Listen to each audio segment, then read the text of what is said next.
Hello mga kapitbahay, welcome back na naman dito sa channel natin. Okay, so for today's video mga kapitbahay, meron tayong katanungan ng isa subscriber natin na sasagutin. Ito mga kapitbahay, basic lang po yung i-explain natin kasi hindi natin mapakita sa kanya yung actual kasi nasa ibang lugar po yung building. Ang katanungan po niya is, paano nga ba daw ang setup or paano ang infrastructure design? Kasi alam nyo naman mga kapitbahay, paborito natin yung infrastructure design. Nagtatanong po sa akin na meron daw silang building na which is kumari 6th floor or 7th floor or hanggang 3rd floor pataas, meron daw silang ganung building.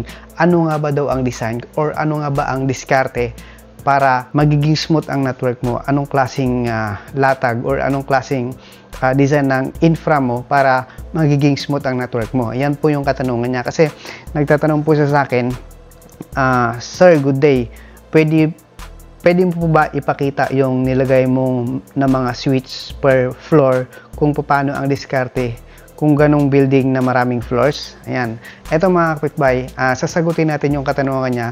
I-basic explain natin. No? So, ito, based to doon sa konting kaalaman natin. Ayan. So, sasagutin natin yung katanungan niya. Tamang-tama, last week, meron tayong isang kaka-start lang na office, which is hindi siya kaka-start lumipat sila ng building. Ayan, meron tayong isang client na hanggang 5th floor. Ayan, bago nila dinesign yung yung building, sinadjust ko na sa kanila na dapat yung IT room nila ilalagay na nila sa gitna. Okay, may dahilan po yun.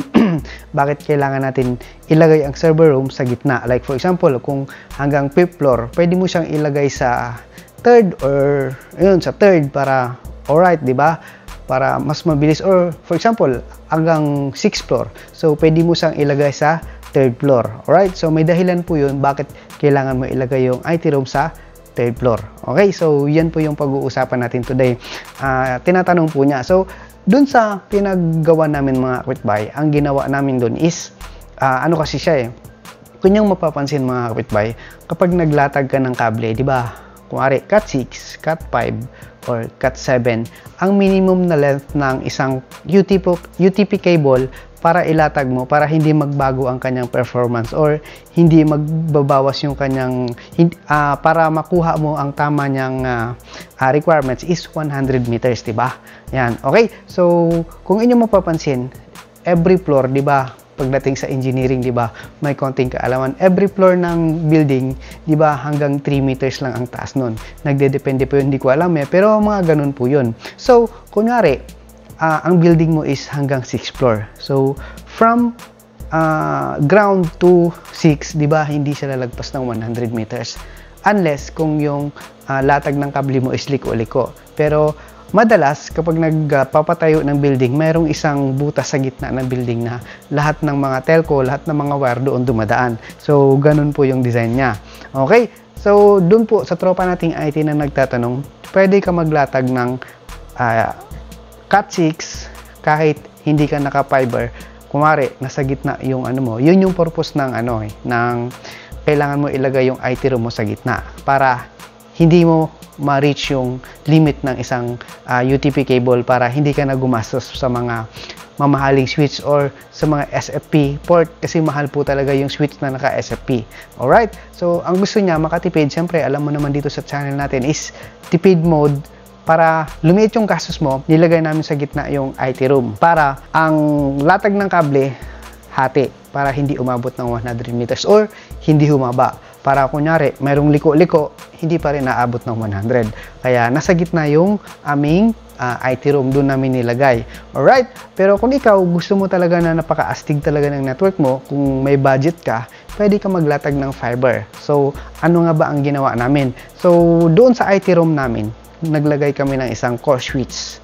Ayan. Tapos, from first floor, second, and 4th and 5th and 6th, meron kaming tagi-isang access switch. Tapos, doon sa switch na yun, may isang UTP cable na nakalatag papunta doon sa 3rd floor, which is kung nasaan yung aming IT room. Yan, tapos, nakasegregate na po yun. Every floor, merong nakalatag na isang kable papunta doon sa access switch, papunta sa core switch. Tapos, doon na lang namin kinonfigure. Kung ikaw, For example, dun sa every floor mo, gusto mong ihiwala yung yung data, voice, syempre dun sa every floor may CCTV ka. Pwede mo siyang pagsamahin dun para, di ba? Para doon lang dadaan sa isang kable. Pero ang challenge po doon, kailangan ng switch mo is every floor manage din dapat ang switch mo para makapagbilan ka. Kasi hindi ka naman pwede na magbilan ka lang doon sa core switch tapos yung batag nito, yung access switch mo is unmanaged. Hindi mo pwedeng paghiwalayin doon kasi hindi naman mababasa kung saan yung ibang VLAN. Yan, may video ako niyan kung bakit ganon. Alright, so yun lang ang design po na ginawa namin. Pero kung gusto mo talaga na astig, pwede ka maglatag ng kable.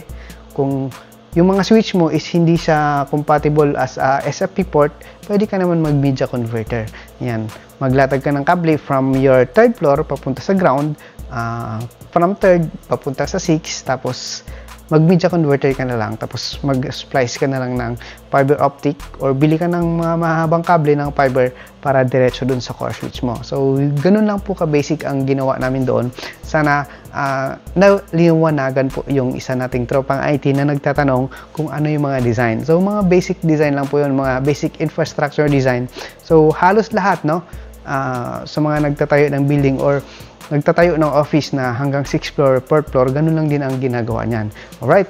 As long as na hindi lalagpas sa 100 meters yung kable mo, pwede mo ilatag yan. From 3rd floor pababa, yan, pwede pa sikot-sikot kasi hindi naman magbabawas ang performance ng isang kable or Cat 6, Cat 5 or Cat 5e hanggat hindi siya lumalagpas ng 100 meters. Ayan, okay? So, correct me if I'm wrong, no, dyan sa mga astig na natin or mga bihasa ng mga tropang IT. Ito, sinishare ko lang to as basic para dun sa mga tropa nating IT na baguhan pa lang para maintindihan po nila, para makapag-share naman tayo ng knowledge. Alright?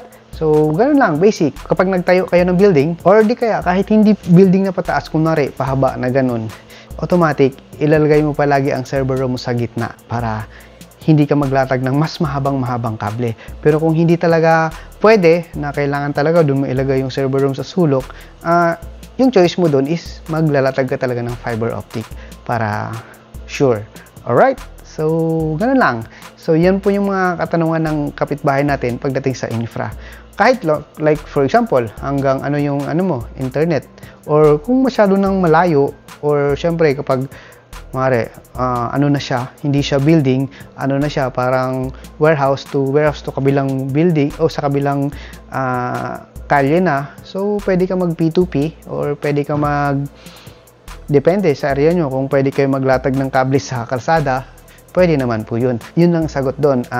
Latag ka lang ng fiber, napakamura, napakadaling gawin. Ayun, parang nag-FTTH ka lang yan, basta may switch ka lang doon, pero kailangan dun sa remote site mo, kailangan kung gusto mo magbilan, kailangan manage din yung switch mo. Pero for example, dun sa isang floor, same bilan lang din, kahit unmanaged lang, wala na, puro computer lang, puro data lang, walang telepono, walang CCTV. Pero madalas naman kasi pagdating sa mga building, may telepono, may CCTV. So, advantage talaga kapag naka-VLAN ka para less congestion yung traffic sa network mo. Alright? So, sana may naintindihan kayo. Or kung hindi nyo naintindihan, comment down below para sagutin natin na yan. So, sharing is caring, no? So, sana naintindihan nyo. Maraming salamat. God bless and peace. Sana dun po sa tropa nating IT na nagtatanong, naintindihan po niya. Alright? May isa akong building dati hanggang 3rd floor, pero mahaba siya. Hindi siya lumalagpas ng 100 meters. Hindi na kami naglagay ng per area ng switch. Ang ginawa namin is nasa 60 meters lang ata ang agwat. So, pero yun, hanggang 2nd. So, yung 2nd at saka yung kabilang parang warehouse, hindi lumalagpas ng ng 100 meters ang layo. Kaya ang ginawa namin, hindi na kami naglagay ng doon ng switch. Ang ginawa na lang namin, naglagay na lang kami ng mga I/O. Lahat ng kable from other side, tapos hanggang from 2nd floor, naglatag na lang kami ng kable, papunta na talaga, diretso na talaga doon sa server rack, which is nandun yung patch panel, diretso na. Alright? Wala nang kahirap-hirap. Tapos doon na lang kami naglagay ng switch kasi hindi naman sa lagpas ng 100 meters, so hindi magbabago. Recommended lang naman na maglagay ka ng switch kung lalagpas ka na ng 100 meters, tapos kunyari, kung gusto mo talaga na organize, pwede naman yun na every kwarto, every floor, or every office, maglagay ka ng switch, latag ka na lang ng isang kable or fiber, yun, pwede po yun. Alright, pero pagdating kasi sa ganun, masyadong magastos naman ang disadvantage dun. Masyadong magastos sa wire. Siyempre, di ba? Kuwari, sa isang office, may 24 users.